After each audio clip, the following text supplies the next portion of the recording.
I don't want it to be forgotten. I don't want people to be forgotten. I don't want culture and traditions to be forgotten. Welcome back to Viet Boss Babes, Vietnamese podcast for modern Viet women around the world to listen, learn, and thrive in their daily lives. I'm your host, Viet Nguyen, and today we are kicking off 2025 with my special guest, Lili Lai, a Vietnamese-Chinese content creator, born and raised in Montreal and currently live in Toronto. And Lili is very known for introducing the audience to traditional cultural arts, lifestyle content. So I'm very excited to explore that piece of art and content with Lili today, and also how she is able to connect and introduce the modern audience to the traditions of both Chinese and Vietnamese culture. So Lili, welcome to Viet Boss Babes. I'm very excited to have you here today. Thank you. I'm so excited to be here. I guess for today, before we even kickstart on your introduction, I know you're dressed in beautiful yellow alzai. Tell me more about the piece that you're wearing. So I actually found this piece online. It's a brand called Alzai by Cute Sass. It's an American company. And I've seen their pieces online through TikTok, Instagram. And I got curious. I kind of went on it. They offer a whole bunch of different Viet books. And then I just placed an order and it came so fast. It came within a week. I've never ordered an Alzai and it came that fast. Yeah. So this is what I'm wearing. I think it is silk. It's also very affordable, so it's a great option. I did a little spotlight on my profile recently, like just a video of try on the things that I bought. Yeah. And I've been happy. It's really rare to find a company that ships fast, is affordable, but also great qualities. Yeah, especially in North America. And then funny enough, I actually did a podcast episode with Sophia, the founder of Alzai by Cute, because I also did a podcast with her recently. That was so cool. Walking her to the entire I guess going through her entire story of behind it. What a connecting the dots. Oh my gosh, small world. Yeah, and then tell us about your nails if you can show us a little bit. It's insane. Why can't that's just that in itself is a piece of art. So it's a nail artist in Montreal. Her handle is Atelier Susu. She is amazing. She actually reached out to me a year ago to send me Lunar New Year nails. And I was just like, oh, how did you find my profile and everything? And she's, oh, I just saw you and I thought that it'll be great connections. I want to work with more Asian creatives. And we kept in touch online. So she sent me they were press-ons. And then it's just on my nails. Okay. Almost a year later, when I was visiting Montreal, I was finally able to get an appointment with her, but she's so busy, so booked, for good reason. And we did dim sum nails together, and they're so beautiful. The good thing about, I would say, one of the best things of being a content creator is just meeting so many more inspirational people and just thriving, and that inspire you and want you to do better.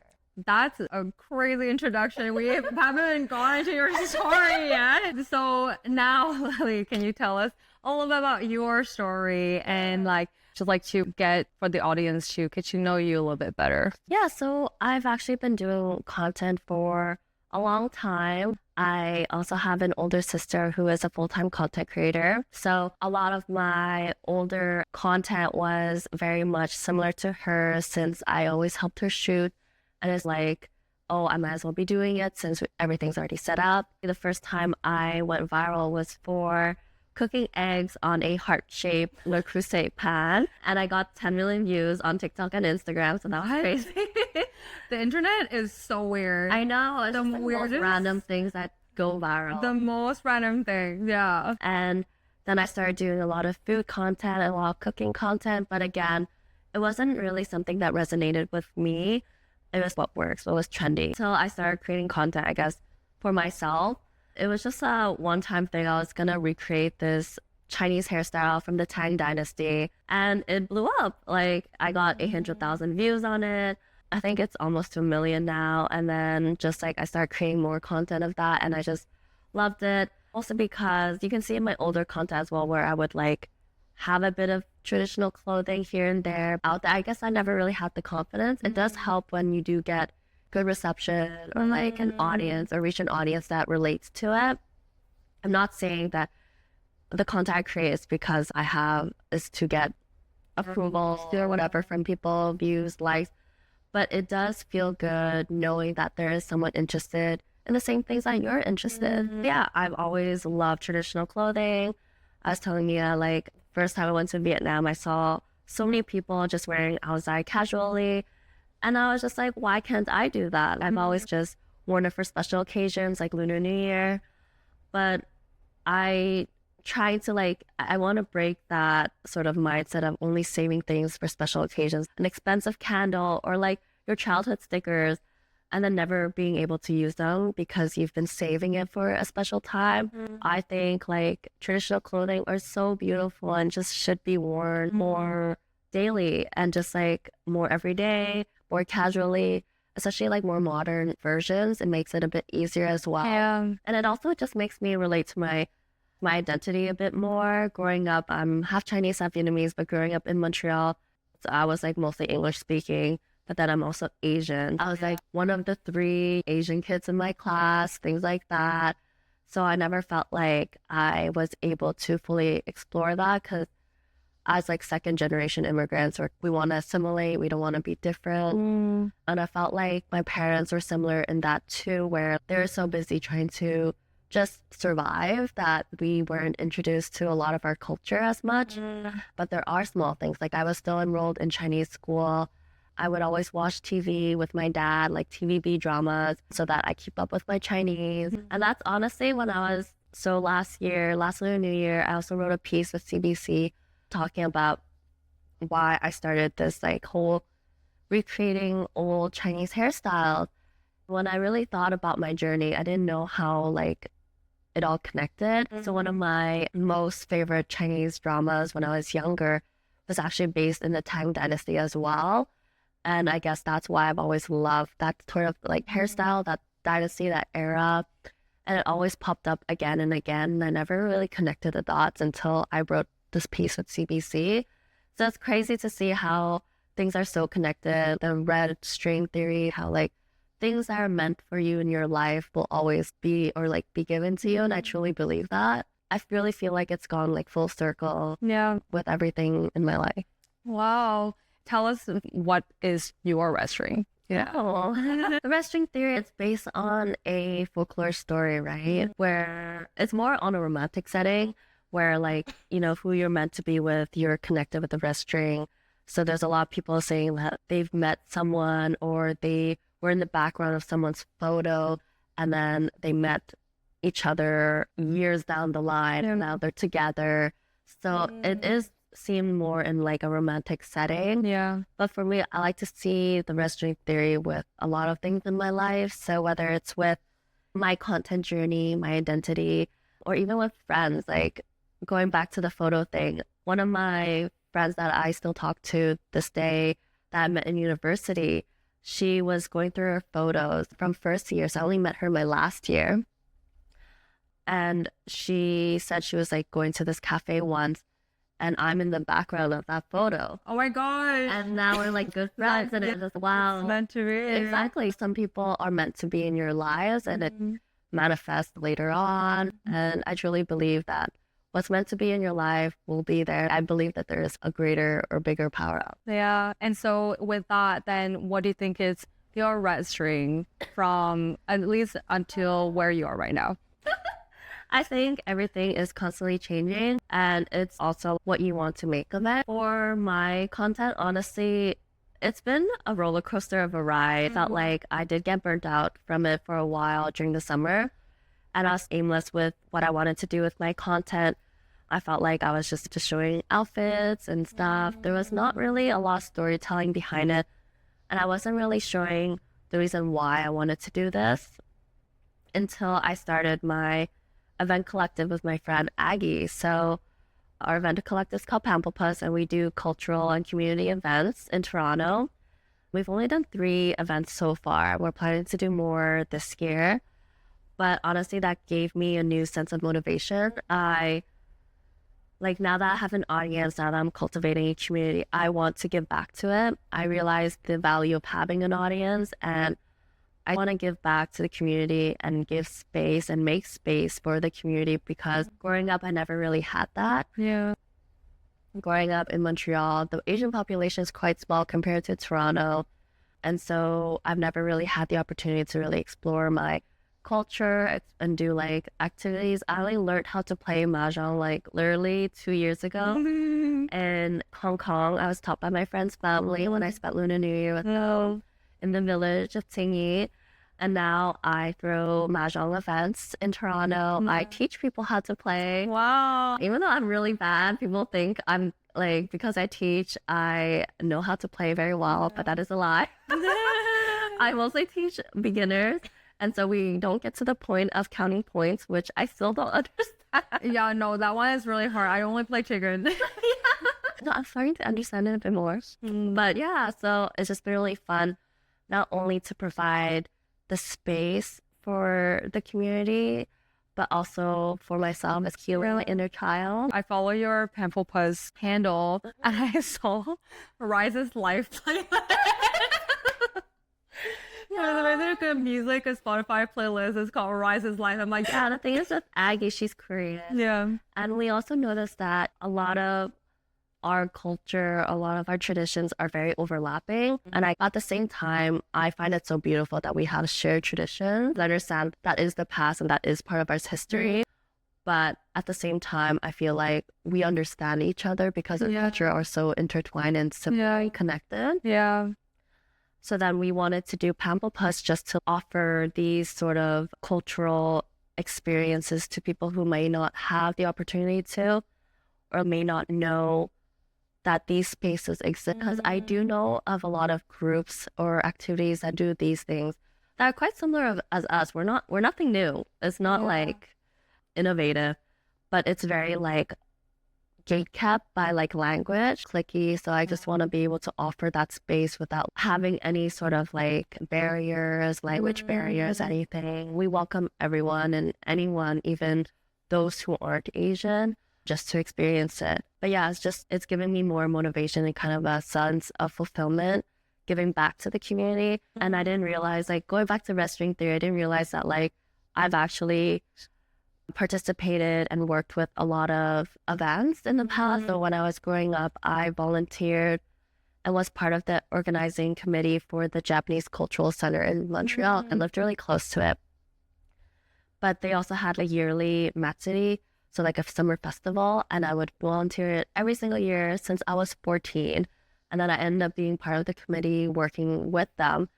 And then one of my first jobs straight out of grad school was working with the government of Montreal for a project for Chinatown, doing an Asian night market. We didn't have many in Montreal. We didn't actually have any until this one where it's sponsored by the government to revitalize the economy in Chinatown because it's hit the hardest during COVID. And I didn't realize that actually brought me so much joy, like giving back to the community that I grew up with, building something for the community. And I never thought of doing that myself until recently. And it's honestly been such a wonderful experience. It's quite hard to meet people outside of school and work. And now that I freelance and work for myself, it's even harder to do that. So putting myself out there has been quite rough because I am very introverted. But doing these events, I was able to meet so many new people. Yeah. I was able to connect with so many different people, and it's just been really inspiring. And it's still ongoing. I'm still learning every single day how to improve. Yeah, it's been more fun. It's given me more motivation to create content and have a story behind it. It sounds like your journey to firstly connect with your identity, but also to share it with the community has been so robust and so dynamic. But it also sounded as any like immigrant parents, especially with the Vietnamese and the Asian parents, their way of protecting you as a child is to make you learn English or make you pack sandwich for lunch, kind of like protecting you by helping you assimilate to the Canadian culture better. And so I guess walk me through like how, I guess, as part of your childhood, do your parents try to make you keep in touch with your identity? I know you went to like language school and so on, but was it something that they actually celebrate, or was it? And then what was the journey that prompted you to be curious and make this part of like your current journey? I wouldn't say we were very traditional in our culture. It was definitely like a mix of assimilation and fitting in. But my dad did make it something important that all the kids went through Chinese school. I've never learned Vietnamese formally, and I've only been there twice. For the longest time, my mom has been really against visiting Vietnam just because of her past and her trauma. So I understand her point of view. And up until 2 years ago, she suddenly was finally okay with going back to Vietnam. So we went back as a family, and that's been really amazing. And before that, I enrolled myself in Vietnamese touring lessons because I really need to brush up on it. So then I've been losing a lot of my Vietnamese, which is so sad. And now that I moved to Toronto and I don't have family around me, I don't use it as much, as well as even my Cantonese. Yeah. And even out of all of my siblings, but I just stopped caring. I started doing things that made me happy. My mental health has been all over the place since moving to Toronto, but also in general, like it's been rocky, but I realized like I just need to have the little things that make me happy. And if that means like putting on something that makes me feel comfortable, that makes me feel happy, putting flowers in my hair, stuff like that, why not? I know it stands out a bit, and that's something I had to get comfortable with. Coming from an introvert, someone who doesn't do well being under the spotlight, which is why I don't think I could ever be like a full-time content creator. And I find more joy in giving back to the community with my event collective rather than creating content on me only. It's still an ongoing progress where, connecting with my culture, connecting with my identity. I want to see if there's more that I can do for Toronto's Chinatown, just as I do with Montreal's Chinatown. I realize that it breaks my heart when I see older, like elders in the corner of family reunions because the younger generation can't communicate with them. So I've made it a priority for me to pick up my languages again. I used to take Mandarin lessons, and with Mandarin, I am learning how to write again. I still kindergarten level or like elementary school level of reading and writing in Chinese. Ever since I took up Mandarin again, it's getting better, which improves my Cantonese. And then I want to definitely like brush up on my Vietnamese. But it's hard since I don't have people around me who would speak to me versus I would normally speak it every day with my parents. And even now, if I call them often, I say the same things like, what I'm doing, what I'm eating. Like the simple stuff. Yeah. Probably expanding my vocabulary. But that's one of my goals, just to work on that. Yeah, I found very similar to you. I'm like, the challenge is like, how do I keep in touch with the Vietnamese like language while I'm here? And I think I've tried to at least like once a week, like I would listen to like Vietnamese podcasts, or there's a lot of Vietnamese content on Netflix now. I feel it, and it's definitely really warms my heart to see like more Vietnamese media celebrated globally in the North American market physically. And so like those languages big, like those like medium has been a lot more accessible for us to keep in touch with. Yeah, I try to listen to a lot of music. I love singing along to music when I drive all the way everywhere, which is really bad because I live really close to a TTC station. But TTC is the rough out there. Yeah, Our subway in Toronto is rough. So if I have a license, I would drive to. But it's just more convenient. It's interesting that you mentioned how it's almost like someone invented a scale, right? About you are the scale of authenticity. I guess it is, if you have to put a name on it. Whereas like there is almost like a rubric of like how Chinese you are or how Vietnamese you are, and then how you're like not. But it's ridiculous because even within the country itself, there's already such diverse culture within the country. I'm like I'm from the north, like your family from the south and north, and it's like that alone is already create diversity. And on top of that, we have such a deep migration history. Everyone has different relationship to Vietnam or to the Vietnamese identity. Enough divide. Like, why do we need ourselves to divide amongst community already? Yeah. I know I'm more a bit in your face with culture, but I would never make anyone feel less or say that they aren't as interested in Chinese culture or Vietnamese culture or their own culture just because they aren't as like dressed up as I am. It's just like everyone has different interests. I just love dressing up.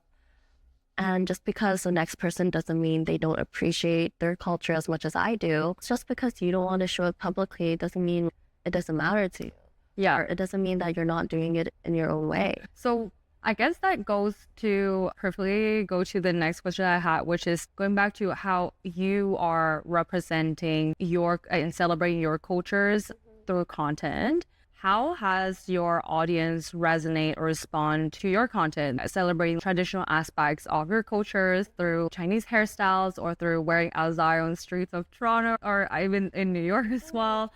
I always warms my heart whenever I get a comment like, oh, you've inspired me to sort of wear my traditional clothes more often.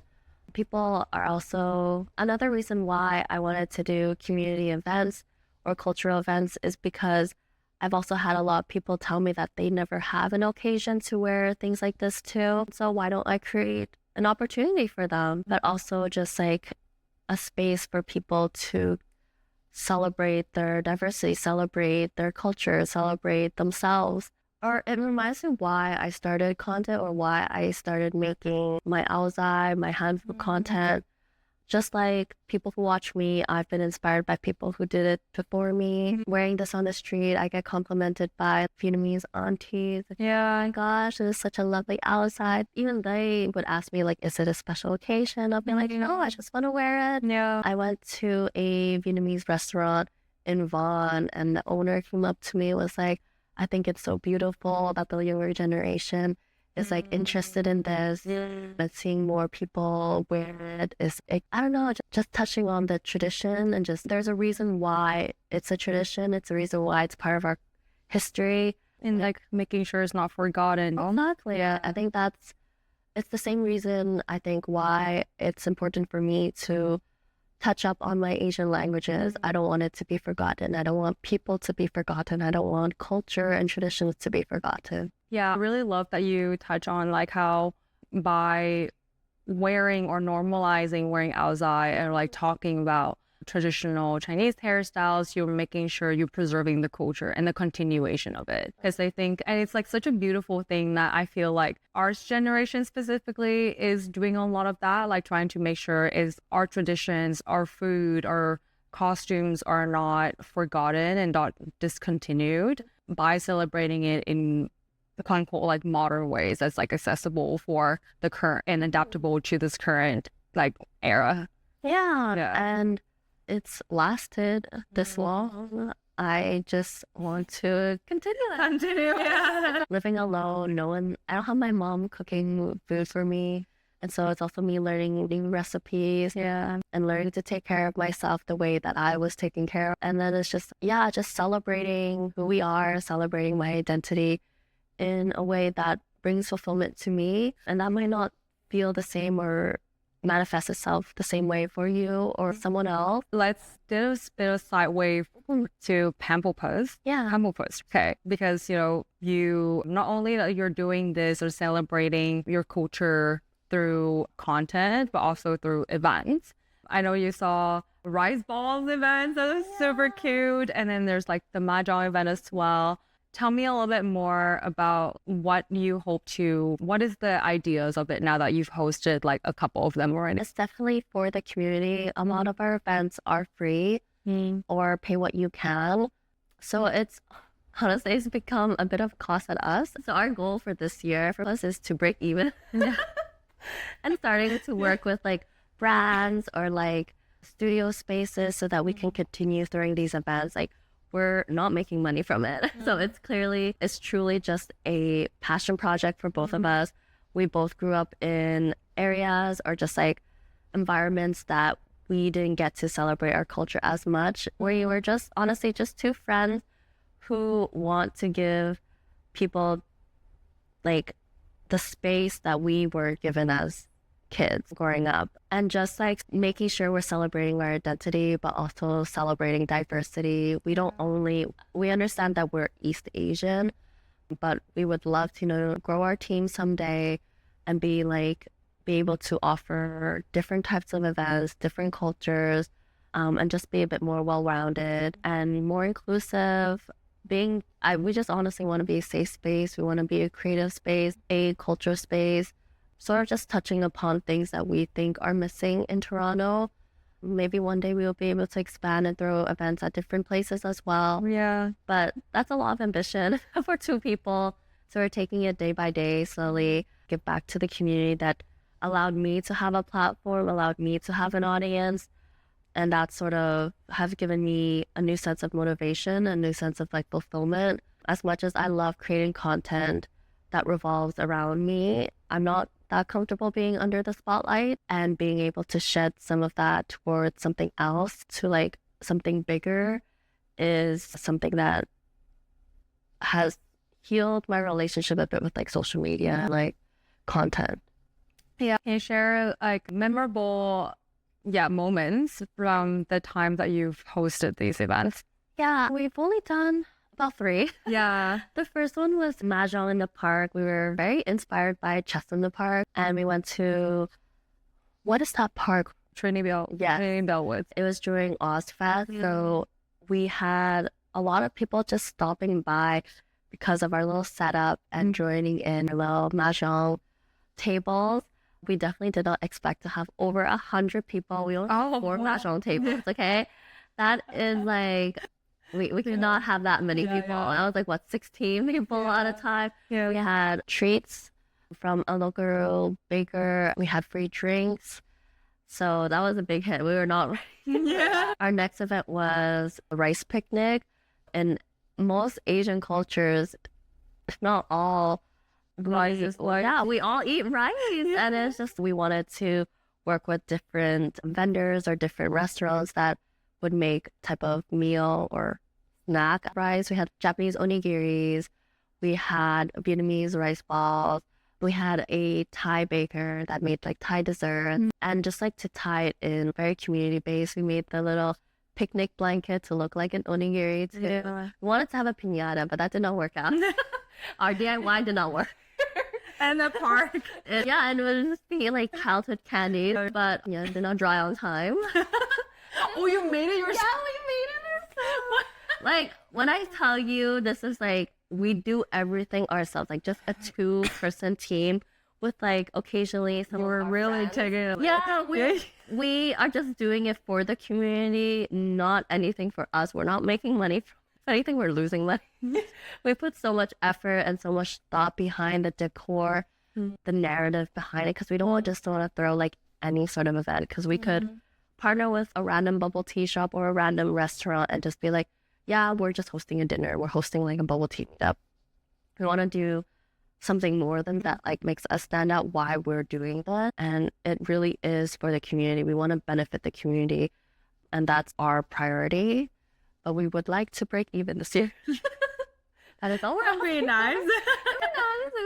Yeah. And then like our biggest event, I guess our last event before the end of the year, was for Mid-Autumn. We partnered with Friends of Chinatown, which is a charity. So everything, all the money that we raised was donated to them. So it was like a big teamwork. So that was the first time we partnered with other people. We partnered with our friends at Unit 270. So they're an art gallery in Chinatown, as well as like a couple of like local vendors. A local florist is actually a sustainable florist. So they use like weeds and stuff that would be detrimental to the plants. And it's like, so for the greenery, that it's like a danger to greenery. So they use that in their work, take that out, which is so inspiring. So just like being able to work with people with the same mindset, to do something for the community, really warms my heart, really like heals my inner child, really like gives that sense of fulfillment that I am doing something for the greater good. Lunar New Year or Tet approaches. So for 2025, it's happening in end of January. What traditions are you most excited about? Honestly, it's just like the gathering makes me happy. Now that we're all adults, that we all work, it's so hard to plan things with friends and family sometimes. So just getting together with people to celebrate life. I love eating just like some of the foods that we eat. I'm planning like a little hot pot dinner with some of my friends And then my mom, she's actually from a small area in Vietnam that specializes in bánh tét. Yeah. So, Yeah. so she actually makes it year round. What? Yeah. Why can she make extra? Amazing. Right? Yeah, yeah. So then I know it's a special like food item that you only eat during Lunar New Year for most people. So I'm very spoiled that I get to eat it more than once. Like every single time I come home, she'll give me one. Oh, that's so nice. So it's just like the types of food I'm so excited just to eat, to share with everyone. I love wearing red. I love dressing up, and I just love seeing more people wanting to dress up. And I understand like it's an opportunity to dress up, to seeing just, I don't know, it's just the vibes are different, you know? Yeah. And it's so close to Christmas that it's like, you can reuse whatever you're wearing for Christmas. A green sweater. You can wear it for Lunar New Year too. Like, it doesn't have to be something special. It can be an everyday red sweater. Like, red has been so trendy, like red scarves and everything. And She's making I a love it. It's just comeback, like resurgent. Yeah, no, she's definitely making a comeback. And it just makes me so happy seeing people celebrate, getting together. And it's just, I feel like it's becoming more of a big thing, or like a known thing, where even like brands start coming up with Lunar New Year. I know there's a lot of like discourse and discussion about if brands are just like slapping Lunar New Year name on it when it's just like a red sweater. Some brands could be more thoughtful, but at the same time, I am happy that it is becoming a bigger thing, and just seeing it celebrated more makes me so happy. Even though there's always room for improvement. Yeah, but yeah, going back to it, like more is more. To have it more celebrated, even in like Western brands, I think yes, there may be like there is like money incentives and whatever. It still are in the capitalist society. Yeah, so it's like want to understand, know the game, and like also appreciate the fact that it has made such a significant to the community that now like these events and these traditions are being noticed. Yeah.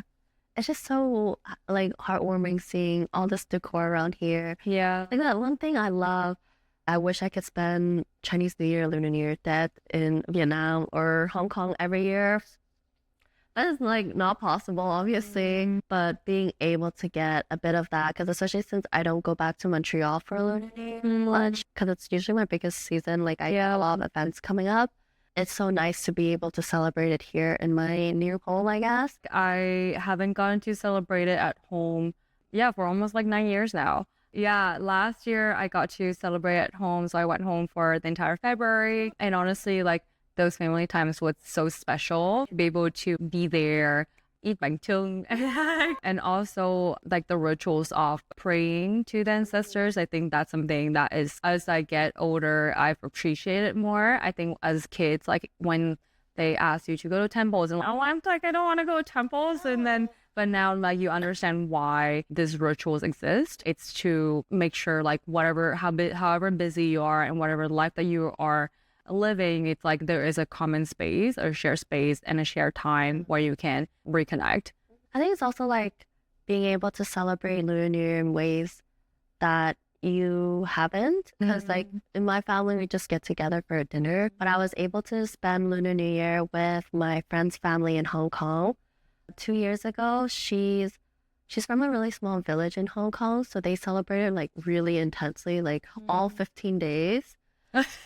Like every single day it's something new. That's crazy. Right? Yeah. She's also Hakka, so then instead of a lion dance, I do unicorn dance. Unicorn dance. Like differences, and it's so amazing to see like how people celebrated it, because I've only known how my family celebrates it. So being able to see how other people celebrate it, like also really cool. Yeah. But yeah, it's like the difference. There's like differences in individual cultures, but then the bottom line of it is like we are all like celebrating community, family, and like a shared connection to our homemade. It's a small difference, like Vietnamese and Chinese. Yeah, we have the year of the cat, and that's one of my biggest fun facts.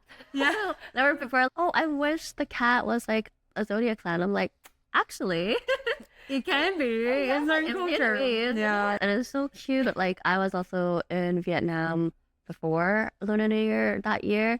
And just seeing all the cat decoration. I'm a big cat person. Yeah. So I just love it. Yeah, or like even the different kinds of flowers or plants that you celebrate with. So in Vietnamese and even in Vietnam, like the north and south have different flowers. Like in the south you use hoa mai, and then in the north you use hạt hoa đào. And that alone is like already the nuance are different. And like I love cherry blossoms. And then even like the kind of food that you celebrate with, I think that is like slight differences, but like it's there. Yeah, it's just so nice to see. I think that's also why like I'm not completely sad that I can't spend Lunar New Year with my family. It's not only about like, I think my content or else also like my identity, I guess, is not only going back to traditions, but also creating new traditions for myself. Yeah, it's just been a journey. It's ever evolving. Yeah. There's been ups and downs, but at the same time, I'm really happy to be where I am now. And also just like being able to inspire others has been like a really great opportunity. Yeah. Thank you so much for coming to Viet Boss Babes. Yeah, this has been so nice to see how just like different variations of how like the North American Asian communities is celebrating our identities in different forms. And I love to see how your content physically is being very celebrated right now, because I think it's just such a great effort to make sure that the traditions are not lost. Yeah. I think that's one of my goals, just to preserve the traditions, but also making room for new ones. What is next for you in terms of content, events, initiatives? I definitely just want to throw more events because I think we were on a good roll in the summer, but then we stopped because things got so busy. And then both Aggie and I were traveling. But I think I just want to incorporate a bit more storytelling and like the reasons why I do content and not just, oh, here's an outfit. I still like that. There's nothing wrong with that because I think like just being able to show what I wear and being able to inspire others to wear things like this naturally and more daily. But I also want to like input my story and my journey in it as well, just so that my audience can get to know me as a person. Yeah.